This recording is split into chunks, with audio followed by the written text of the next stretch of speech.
बार बार चर्चा चलती थी कि भाई डॉक्टर जो है उपस्थित नहीं रहते हैं। अभी कई सदस्य जो है इस बात को उठा रहे थे, बीच में टाइट हुआ था, फिर लूज हुआ था। माननीय मुख्यमंत्री जी हैं, यहाँ सब लोग हैं, हम लोगों की चिंता होती थी कि भाई डॉक्टर जो है अपना, जब तक डॉक्टर नहीं रहेगा तो अस्पताल का क्या मतलब है, इलाज तो होगा नहीं। अब कई ऐसे डॉक्टर जो थे सालों साल से गायब है, कोई 10 साल से गायब है, कोई 15 साल से गायब है, कोई 5 साल से गायब है। माननीय मुख्यमंत्री जी ने तय किया कि भाई एक एक करके जो है लोगों का फाइल आता है, आप एक एक करके बर्खास्त करते हैं। 15 साल पहले से जो एब्सेंट है अब जो है अब आ रहा है, तो ऐसे जो डॉक्टर हैं उस पर कार्रवाई कीजिए। तो उनके अनुमति से हमारे विभाग ने एक साथ 700 डॉक्टरों पे जो है कार्रवाई करने का काम किया। नमस्कार, सुधीर पांडे पूर्वांचल के YouTube चैनल पर स्वागत है, अभिवादन है, अभिनंदन है।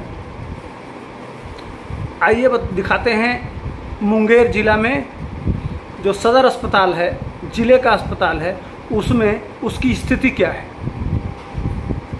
कंपाउंडर जिसको कहते हैं, OT स्टाफ, ऑपरेशन स्टाफ, जो अनट्रेंड पर्सन होते हैं, छोटे काम के लिए, चीड़ फाड़ से लेकर छोटे कामों के लिए कंपाउंडर या दवा देना या छोटे मोटे काम करने के लिए है, वह अल्ट्रासाउंड कर रहे हैं जिले के अस्पताल में। अब अंदाजा लगाइए, ये मैं नहीं कह रहा हूँ, आइए वीडियो तस्वीर देखिए। जहां मरीजों की जान बचाने की जद्दोजहद होती है, वहां धड़ल्ले से मरीजों की जान के साथ खिलवाड़ हो रहा है। रेडियोलॉजिस्ट की जगह OT स्टाफ अल्ट्रासाउंड कर रहे हैं। यह हैरान करने वाली तस्वीर है, जहां OT स्टाफ गर्भवती महिलाओं के साथ साथ और भी मरीजों का अल्ट्रासाउंड कर रहा है। वहीं मीडिया की भनक लगते ही सभी मरीजों को अल्ट्रासाउंड कक्ष से बाहर कर फरार भी हो गया। इतना ही नहीं, जब सवाल पूछा गया तो जवाब भी हैरान करने वाला सामने आया। स्टाफ ने कहा कि DS के आदेश पर वो अल्ट्रासाउंड कर रहा है। बताइए, डेली कितना हो रहा है यहाँ? क्या नाम है आपका? क्या नाम है आपका? क्या नाम है आपका? सुखनंदन। आपको है ऑथराइज करने का अल्ट्रासाउंड? कहाँ पोस्टेड कहाँ है आप? किस डिपार्टमेंट में? किस डिपार्टमेंट में क्या है आप? क्या बोले? क्या है आप हॉस्पिटल में? कौन से? DSR से हमको परमिशन मिला है, तब ये है DSR से परमिशन। लेकिन आपको परमिशन है कि आप अल्ट्रासाउंड कर सकते हैं? परमिशन तो नहीं है। तो कैसे कर रहे हैं आप अल्ट्रासाउंड? DSR से अनुमति दी है तब कर रहे हैं। लिखित में अनुमति दिए हैं आपको? लिखित में अनुमति दिए हैं आपको कि आप अल्ट्रासाउंड कर सकते हैं? ऐसा तो नहीं है। ऐसे किस पोस्ट पे आप यहाँ पे कह जाते हैं? क्या होता है? जब इस बाबत सदर अस्पताल के उपाधीक्षक डॉक्टर रमन से पूछताछ की गई तो उन्होंने अजीबोगरीब बयान दिया।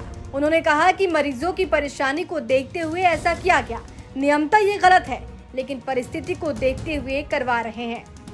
लगभग 70 से 80 अल्ट्रासाउंड हमारे यहाँ रोज हो रहे हैं। अब ये 2 दिन की छुट्टी पर है, उनकी अनुपस्थिति में भी काम हो रहा है। हमारे एक OT असिस्टेंट हैं, उनको भी चूँकि नॉलेज है, जानकारी अल्ट्रासाउंड करने की, जबकि बहुत वो ऑथराइज नहीं है, फिर भी लेकिन चूँकि मरीजों की ज़रूरतों को देखते हुए, मरीजों की सेवा के लिए चूँकि उनके पास थोड़ा सा ज्ञान है, तो हमने कहा कि आप थोड़ा सा निकाल दीजिए, कर दीजिए। तो अभी 30 से 40 अल्ट्रासाउंड हो रहा है। आपको बता दें कि इससे पहले भी OT स्टाफ सुखनंदन का अल्ट्रासाउंड रिपोर्ट बनाते वीडियो वायरल हुआ था, जिसमें अस्पताल प्रशासन की तरफ से कार्रवाई की बात भी कही गई थी, लेकिन आज तक उस पर कार्रवाई नहीं हुई। अब सदर अस्पताल के उपाधीक्षक ने जो बातें कही, उससे ये कहना बिल्कुल गलत नहीं होगा कि अस्पताल प्रबंधन के शह पर ऐसी लापरवाही बरती जा रही है, जिसकी वजह से आए दिन मरीजों को उनकी जान की कीमत चुकानी पड़ सकती है। वीडियो आपने देख लिया। तेजस्वी बाबू, आप जो मॉडल कहते हैं ना, स्वास्थ्य मंत्री हैं आप, 1 साल हो गया। आप जो अपने चाचा जी की बड़ी तारीफ करते हैं कि हमारे चाचा ने बहुत अच्छा काम किया है, विकास प्रगति के रास्ते पर बढ़ रहा है, बहुत कुछ हो रहा है, तो अब कंपैरिजन कर रहा हूं मैं आपसे। उत्तर प्रदेश और बिहार में कोई अंतर नहीं था। बिहार के मुख्यमंत्री जी इंजीनियर हैं, लगभग 24 साल से लगातार मुख्यमंत्री हैं। उन्होंने क्या किया है, और बगल में उत्तर प्रदेश है, वहाँ एक साधु बाबा हैं, उनको बाबा बुलडोजर भी कहते हैं। उन्होंने क्या किया है, उन्होंने कैसा काम किया है, आइए दोनों देख लेते हैं। उत्तर प्रदेश और बिहार सटे सटे राज्य है। कहा जाता है ना, मोदी को कहते हैं ये सब फेल है, योगी जी फेल है, ये लोग सिर्फ बोलते हैं, कहते नहीं हैं, करते नहीं हैं। लेकिन आइए वो क्या कहते हैं, आपकी कारस्तानी भी दिखा दिए, और आइए अब जोगी बाबा की कारस्तानी दिखाते हैं, आपको समझ में आ जाएगा। कहिएगा तो लाइव वीडियो जाके भी वहाँ से बना दूंगा, कौन सच्चा और कौन झूठा। आइए उनको भी सुन लेते हैं, और फिर फैसला आप करिए, और कमेंट भी जरूर करिएगा, और लाइक शेयर और सब्सक्राइब भी जरूर करिएगा। आइए जोगी जी को सुनते हैं। जोगी जी, थोड़ा चलते हुए बात कर लूँगा आपसे। गोरखपुर तो आपका घर है, यहाँ व्यवस्थाएं चाक चौबंद हैं, दुरुस्त हैं, लेकिन पूर्वांचल जो पूरा है उसमें स्वास्थ्य सेवाओं की बड़ी बदहाली का नज़ारा हमेशा से देखा जाता रहा है। अब आपने क्या किया इन 5 सालों में, थोड़ा सा? बीते दिनों की बात है, सपा बसपा और कांग्रेस के समय में ये होता था। भारतीय जनता पार्टी की डबल इंजन सरकार ने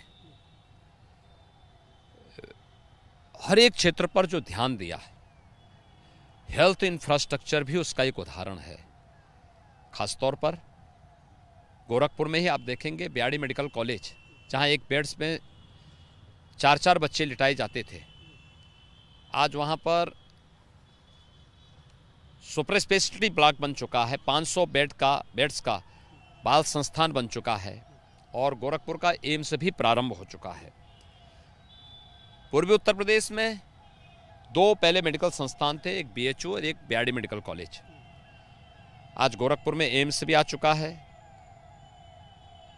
देवरिया में मेडिकल कॉलेज, कुशीनगर में मेडिकल कॉलेज, सिद्धार्थनगर में मेडिकल कॉलेज, बस्ती में मेडिकल कॉलेज, बलरामपुर के लिए मेडिकल कॉलेज स्वीकृत हो चुका है, बहराइच में मेडिकल कॉलेज प्रारंभ हो चुका है, गोंडा में मेडिकल कॉलेज निर्माणाधीन है, अयोध्या में मेडिकल कॉलेज प्रारंभ हो चुका है, सुल्तानपुर में निर्माणाधीन है, प्रतापगढ़ में प्रारंभ हो चुका है, मिर्जापुर में प्रारंभ हो चुका है, सोनभद्र में निर्माणाधीन है, चंदौली में निर्माणाधीन है, गाजीपुर में प्रारंभ हो चुका है, जौनपुर में प्रारंभ हो चुका है, आजमगढ़ में प्रारंभ हो चुका है। यानी जिस क्षेत्र में पहले मेडिकल इंफ्रास्ट्रक्चर इतना पुअर था कि छोटी सी बीमारी के लिए लोगों को दूर जाना पड़ता था, लखनऊ दिल्ली के लिए जाना पड़ता था, आज उनके जनपद में ही मेडिकल कॉलेज बन गए हैं। एक जनपद एक मेडिकल कॉलेज के लक्ष्य को उत्तर प्रदेश के अंदर प्राप्त करने की दिशा में हम बढ़े हैं। और कोविड प्रबंधन इसका उदाहरण है। दुनिया की सबसे बड़ी महामारी के दौरान लोगों के जीवन को कैसे बचाना है, यूपी का जो CFR है यानी मृत्यु दर है सबसे कम है, और बेहतरीन उपचार का माध्यम उत्तर प्रदेश बना है। योगी जी, आम जन का इलाज तो बेहतरीन हो रहा है, जैसा कि आपने बताया, मेडिकल कॉलेज खोले गए हैं, स्वास्थ्य सुविधाएं विकसित की गई हैं, लेकिन माफिया का इलाज अभी पूरी तरह नहीं हो पाया।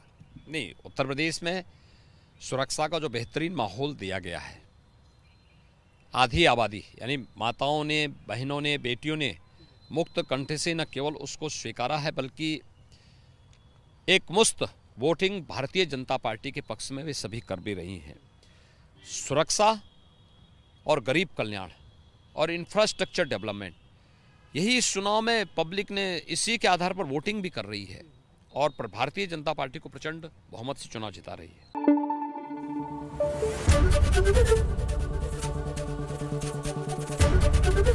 ABP न्यूज आपको रखे आगे।